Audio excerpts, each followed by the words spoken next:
वाले हैं Python and MySQL interface के बारे में। इंटरफेस जनरली क्या होता है, दो चीज के बीच में कनेक्शन एस्टेब्लिश करता है।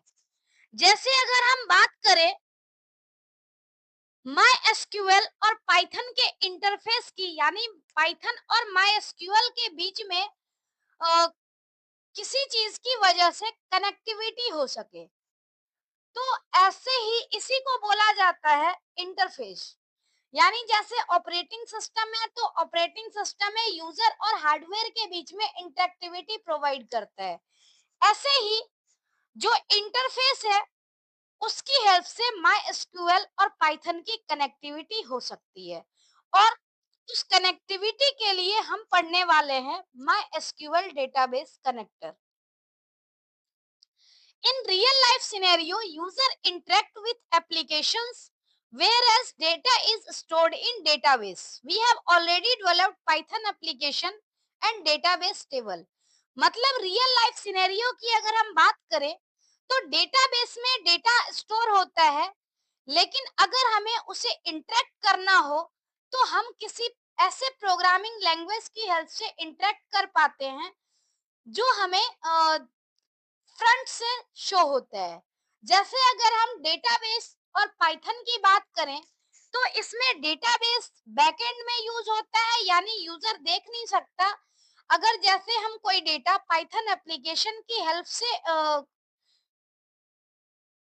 डेटाबेस में इंसर्ट करें, तो पाइथन एप्लीकेशन हमें फ्रंट पे दिखता है और डेटाबेस में बैक एंड में स्टोर होता है। तो ये फ्रंट एंड और बैक एंड को जब हम कनेक्ट करते हैं, तो उसके लिए हमें कनेक्टिविटी की जरूरत होती है, जिसे हम इंटरफेस कहते हैं। अगर हम इंटरफेस की बात करें, कैसे हम माइस्क्यूएल इंटरफेस का यूज करते हैं, तो उसके लिए हमारे पास कुछ स्टेप्स है, जिसका एक एक करके हम डिस्कशन करेंगे। जैसे पहला स्टेप्स है steps for creating Python and MySQL connectivity application. मतलब पाइथन और माइस्क्यूएल के बीच में कनेक्टिविटी कौन प्रोवाइड करता है, तो इंटरफेस है। इंटरफेस क्रिएट होता है। सबसे पहला स्टेप है import mysql डॉट कनेक्टर। यानी इसमें हम क्या करते हैं, mysql कनेक्टर को इंपोर्ट करते हैं। कहने का मतलब, जो mysql डॉट कनेक्टर क्लास है, इसमें mysql कनेक्टिविटी से संबंधित जितनी भी फंक्शंस है, वो डिफाइंड है। तो उस केस में क्या है, हमें अगर उस फंक्शन को यूज करना होगा, तो mysql डॉट कनेक्टर क्लास को इंपोर्ट करना होगा। यानी mysql डॉट कनेक्टर इंपोर्ट करने का स्टेप फर्स्ट स्टेप है। जैसे ही हम mysql डॉट कनेक्टर को इंपोर्ट कर लेंगे, नेक्स्ट स्टेटमेंट है create a connection. Create a connection यानी कनेक्शन क्रिएट करने के लिए हमें क्या करना होगा, कनेक्शन ऑब्जेक्ट। कनेक्शन ऑब्जेक्ट लिखना होगा। और ये कनेक्शन ऑब्जेक्ट क्या है, तो एक वेरिएबल है जिसमें हम लोग डेटा को स्टोर कर रहे हैं, जो कनेक्टिविटी के बाद डेटा कनेक्ट होगा, उसको हमें कनेक्शन ऑब्जेक्ट में स्टोर करना होगा, ताकि जो भी हमें अगला ऑपरेशन परफॉर्म करना है, वो कनेक्शन ऑब्जेक्ट की हेल्प से परफॉर्म कर सके। तो हमने जैसे देखा कि माई डॉट कनेक्टर नाम की क्लास को हम यूज कर रहे हैं, और उसके अंदर मेथड है connect.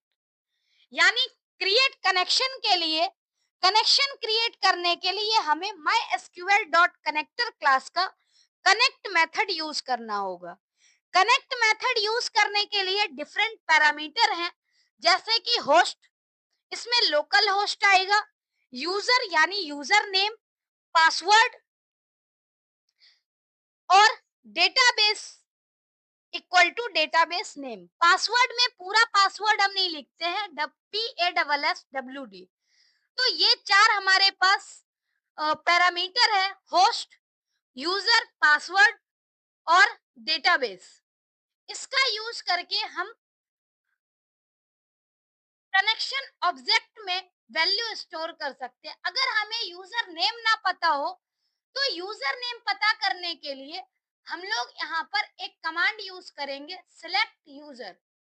User select user command अगर हम रन करेंगे तो इससे क्या होगा, हमें पता चल जाएगा कि यूजर का नाम क्या है। नेक्स्ट है, अगर पासवर्ड की बात करें तो पासवर्ड क्या होगा।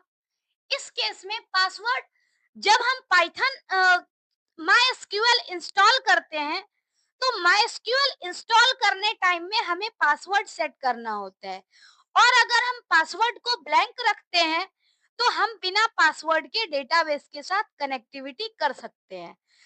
तो इसमें हमने देखा कि हम इंटरफेस क्रिएट करने के लिए पहला स्टेप है इंपोर्ट माई एसक्यूएल कनेक्टर, यानी my SQL dot connector class को हमने इंपोर्ट कर दिया ताकि हम इसके अंदर डिफरेंट जो मेथड हैं उसका हम यूज कर सकें। इसमें सबसे पहले हमने यूज किया कनेक्शन क्रिएट करने के लिए कनेक्ट मेथड, जिसमें 4 पैरामीटर है, होस्ट, यूजर, पासवर्ड और डेटाबेस।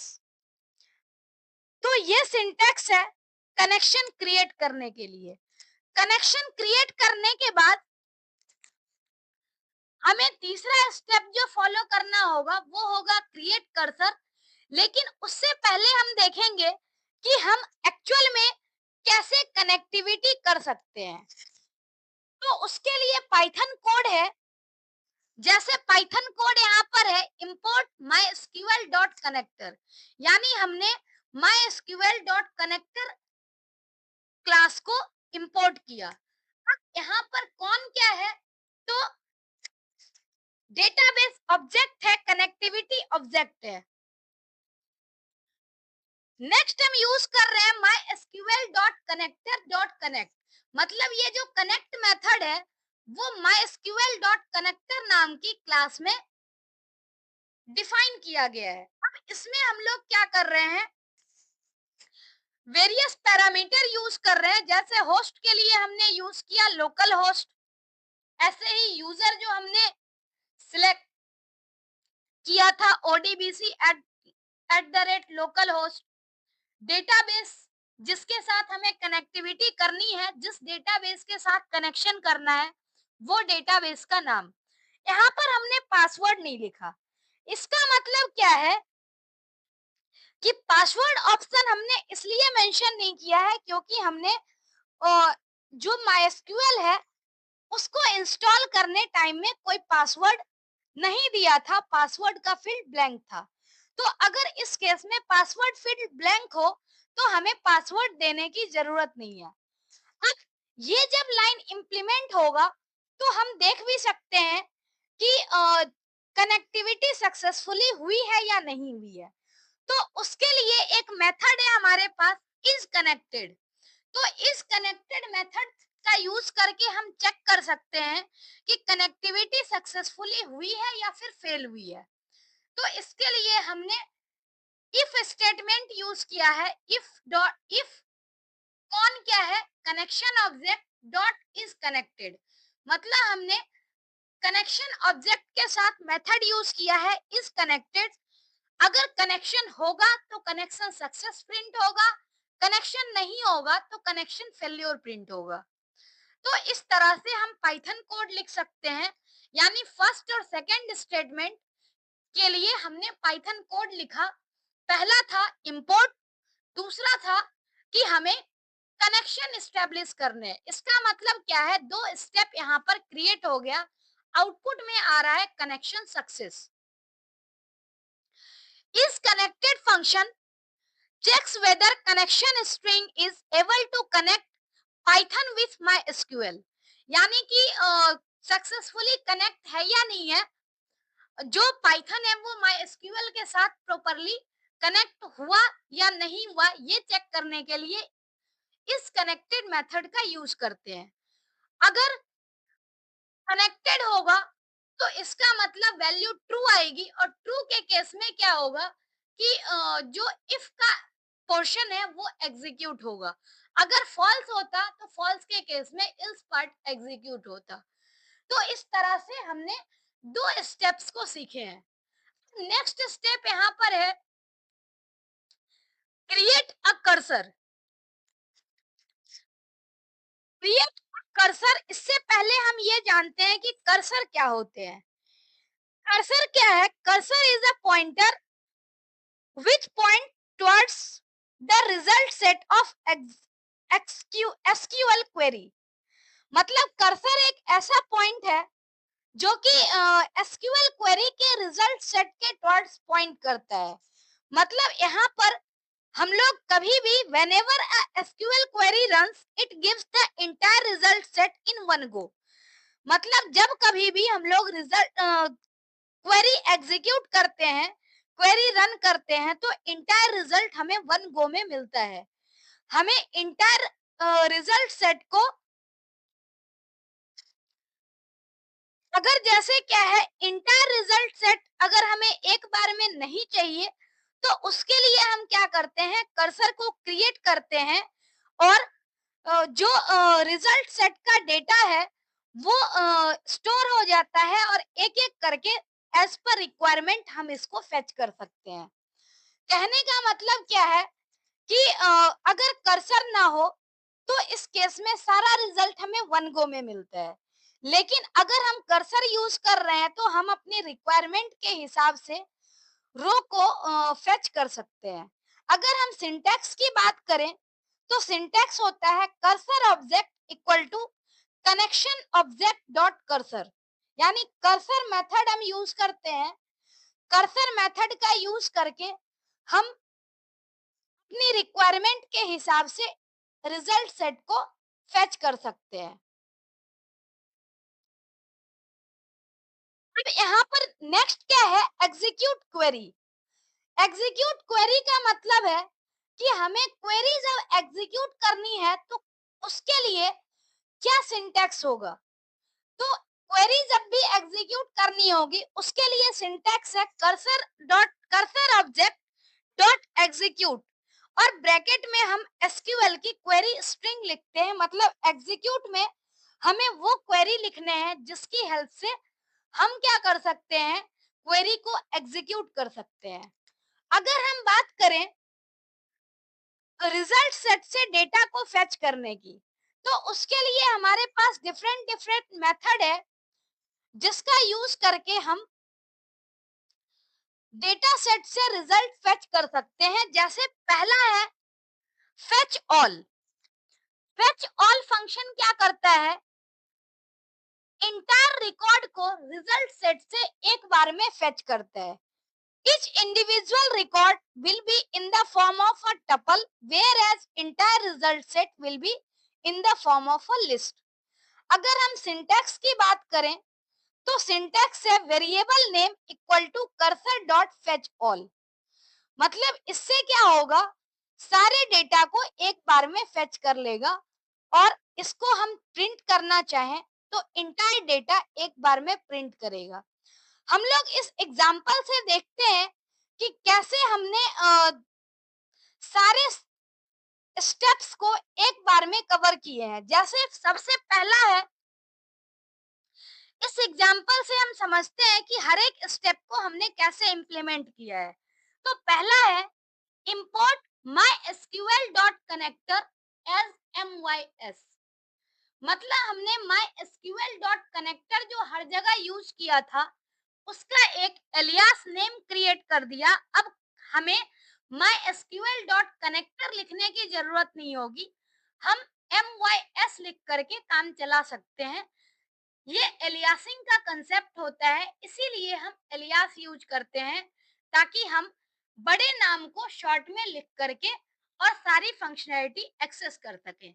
तो पहला स्टेप यहाँ पर है mysql डॉट कनेक्टर क्लास को इंपोर्ट करना। नेक्स्ट क्या है, कनेक्शन स्टैब्लिश करना। दूसरे लाइन में कनेक्शन स्टैब्लिश करना हुआ। तो कनेक्शन स्टैब्लिश करने के लिए हमने कनेक्शन ऑब्जेक्ट क्रिएट किया है कौन इक्वल टू माई mys। मतलब mysql डॉट कनेक्टर को हमने एज mys इंपोर्ट किया था तो हमने यहाँ पर mys लिख दिया।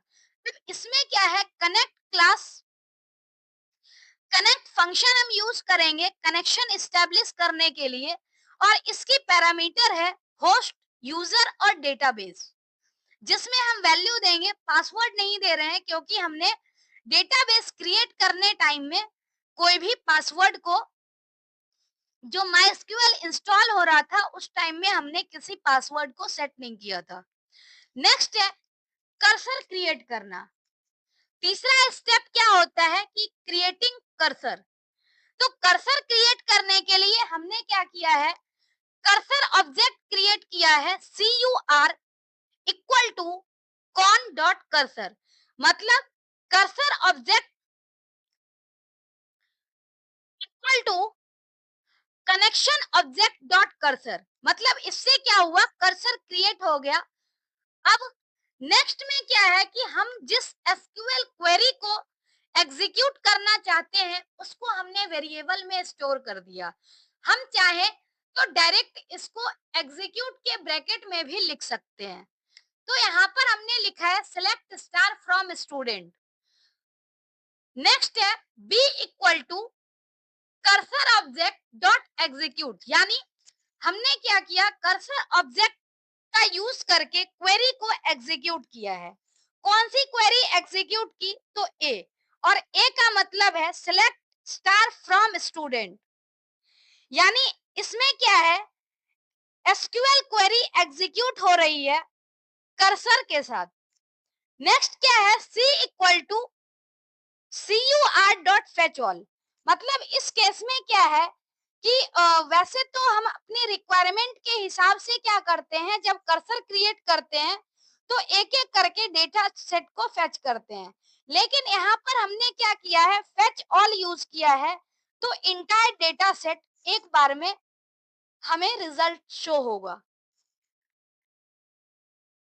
p equal to CUR dot fetch all, मतलब हमने c नाम के एक वेरिएबल में स्टोर कर दिया कर्सर ऑब्जेक्ट जो कि CUR डॉट फेच ऑल ये फंक्शन।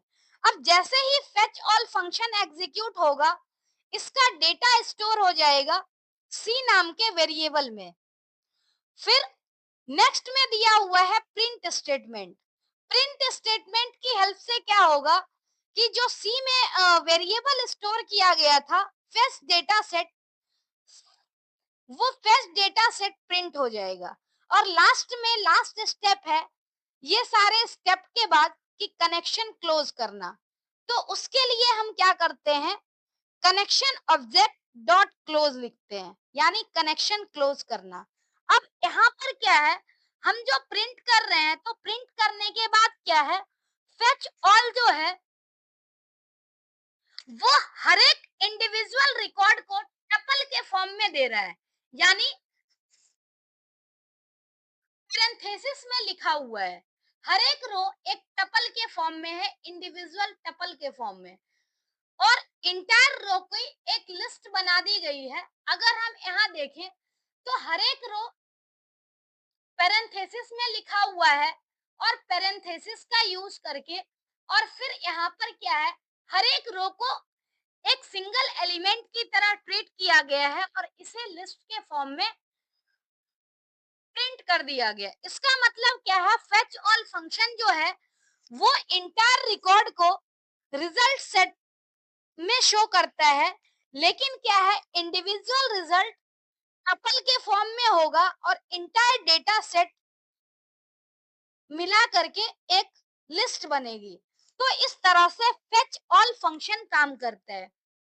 ये तो हमने बेसिकली सारे स्टेप्स देख लिए जो कि पाइथन कनेक्टिविटी में यूज होता है, लेकिन हम लोग कुछ और मेथड देखते हैं। जैसे पहला मेथड हमने देखा फेच ऑल, इससे क्या हुआ कि इंटायर रिजल्ट सेट कर्सर की हेल्प से एक बार में फेच हुआ है। नेक्स्ट हमारे पास जो फंक्शन है वो है फेच वन। प्रोग्राम सेम है, सेम प्रोग्राम हमें बार बार समझने की नीड नहीं है। यहाँ पर हम मेन कंसेप्ट को पढ़ेंगे क्योंकि हमने एक बार में ऑलरेडी प्रोग्राम समझ लिया है। नेक्स्ट क्या है, fetch one. Fetch one function क्या करता है, it returns one row from result set in the form of a tuple. मतलब इस केस में क्या होता है, अगर हम फेच वन फंक्शन का यूज करते हैं तो फेच वन फंक्शन के केस में क्या होगा, एक बार में एक रो एक्सेस होगा in the form of tuple, it returns none if no more records are there. अगर एक रिकॉर्ड नहीं होगा तो उस केस में रिटर्न वैल्यू जो है वो नन रिटर्न होगा। To get multiple rows we need to run fetch one multiple times. अगर हमें मल्टीपल रो चाहिए, एक एक करके मल्टीपल रो अगर हमें एक्सेस करना होगा, तो उसके लिए हम फेच वन फंक्शन को मल्टीपल टाइम रन करेंगे। प्रोग्राम में सारी चीजें सेम है, सिर्फ ये लाइन डिफरेंट है। c equal to cur dot fetch one, हमने यहाँ पर वेरिएबल नेम लिखा है सिंटैक्स में equal to cursor dot fetch one, ये सिंटैक्स है फेच वन मेथड का, और वही हमने यूज किया है। c जो है वेरिएबल है, इक्वल टू cur यानी कर्सर डॉट फेच वन। इससे क्या होगा, एक एक करके जो रिजल्ट होगा वो एक्सेस होगा किस फॉर्म में, तो टपल के फॉर्म में, मतलब वन टाइम में वन रो। अगर हमें मल्टीपल रो एक्सेस करने हैं तो एक एक करके हमें multiple times fetch one function को एग्जीक्यूट करना होगा। नेक्स्ट है फंक्शन फेच मैनी। जैसा कि नाम से पता चल रहा है कि फेच मैनी फंक्शन है, वो n नंबर ऑफ रिकॉर्ड जो है वो फेच करता है। n नंबर ऑफ रिकॉर्ड, इस केस में हमें क्या करना होता है, n की वैल्यू देनी होती है। जैसे फेच ऑल से ऑल रिकॉर्ड, फेच वन से वन रिकॉर्ड फेच होगा, और फेच मैनी से क्या होगा, जो हम n की वैल्यू प्रोवाइड करेंगे उतने रिकॉर्ड फेच करेगा। It returns n number of records from result set in the form of a list where each individual record in the form of a tuple। कहने का मतलब जब हम फेच मैनी यूज करेंगे तो इस केस में क्या होगा, हर एक इंडिविजुअल रिकॉर्ड टपल के फॉर्म में होगा और उससे एक लिस्ट जनरेट होगी। अगर हम यहाँ पर बात करते हैं कि अगर हमारे पास कोई अलग से और रिकॉर्ड नहीं बचेगा तो उस केस में एम्प्टी टपल क्रिएट होगा, जो कि हमें आउटपुट में शो करेगा। अगर हम इसके सिंटैक्स की बात करें तो सिंटैक्स है variable name equal to cursor dot fetch many. इसका मतलब क्या है कि फेच मैनी में हमने n की वैल्यू यहाँ प्रोवाइड कराई है, वेरिएबल नेम लिखना है equal to cursor dot fetch many और n की वैल्यू। अगर हम प्रोग्राम देखें तो प्रोग्राम में क्या है, c equal to cur dot fetch many और ब्रैकेट में 5 लिखा हुआ है। इसका मतलब क्या है, फेच मैनी का यूज करके हम टोटल 5 रिकॉर्ड को एक्सेस कर पाएंगे, 5 रिकॉर्ड को एक्सेस कर पाएंगे। और अगर हम रिजल्ट को देखेंगे तो रिजल्ट हमारा कुछ इस तरह से होगा आउटपुट, जिसमें हमें टोटल 5 रो दिख रहा है और 5 रो रिजल्ट के फॉर्म में मतलब टपल के फॉर्म में है और टपल फर्दर लिस्ट के फॉर्म में है। एक फंक्शन है row count. Row count function क्या करता है, रिजल्ट सेट में नंबर ऑफ रो को काउंट करते हैं। तो हमने सेम क्या किया है, इसके लिए एक वेरिएबल नेम दिया है equal to cursor dot row count. अगर हम इस लाइन को ध्यान से देखें तो हमने डी नाम का वेरिएबल लिया है और लिखा है cursor cur dot row count. इससे क्या होगा, नंबर ऑफ रोज काउंट होगा रिजल्ट सेट का, और इसको जब हम प्रिंट करेंगे तो total number of rows print हो जाएगा जो रिजल्ट सेट में है। यानी अगर हम इस आउटपुट को ध्यान से देखें तो इसमें टोटल नंबर ऑफ रो 5 है, क्योंकि हमने क्या किया है, फेच मैनी में n की वैल्यू 5 दी थी और 5 रो एक्सेस हुआ, रिजल्ट सेट के रो को हमने काउंट किया है 5। तो इस तरह से हम रो काउंट वैल्यू का यूज करते हैं, रो काउंट फंक्शन। नेक्स्ट क्या है कि जब हमने यूज किया यहाँ पर प्रीवियस 5 स्टेप्स, जैसे कि इंपोर्ट माई एसक्यूएल कनेक्टर, उसके बाद हमने कनेक्शन क्रिएट किया, देन कर्सर क्रिएट किया, उसके बाद हमने क्वेरी एग्जीक्यूट करी और बाद में हमने फिर रिजल्ट सेट से डेटा एक्सट्रैक्ट किया। तो ये सारे स्टेप्स हमने किए, डिफरेंट डिफरेंट तरीके से हमने डेटा सेट को एक्सट्रैक्ट किया। अब इतना वर्क करने के बाद हमारा सबसे लास्ट जो होता है स्टेप, वो होता है कनेक्शन क्लोज करने का। मतलब जितनी भी प्रोसेसिंग है, वो प्रोसेसिंग कंप्लीट करने के बाद कनेक्शन क्लोज होना चाहिए और उसके लिए सिंटैक्स होता है कनेक्शन ऑब्जेक्ट डॉट क्लोज।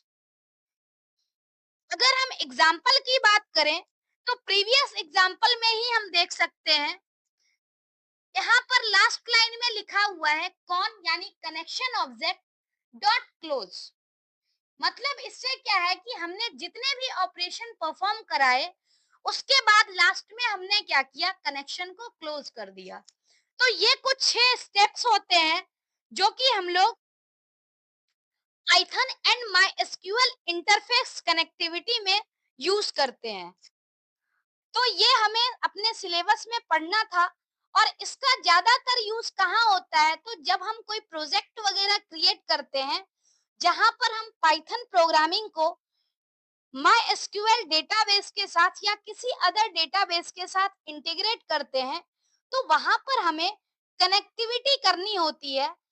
इस केस में हम माई एसक्यूएल डेटाबेस यूज कर रहे हैं, तो यहाँ पर पाइथन और माई एसक्यूएल डेटाबेस की कनेक्टिविटी करने के लिए ये टोटल हमने 6 स्टेप्स पढ़े, डिफरेंट डिफरेंट तरीका पढ़ा रिजल्ट सेट को एक्सट्रैक्ट करने का।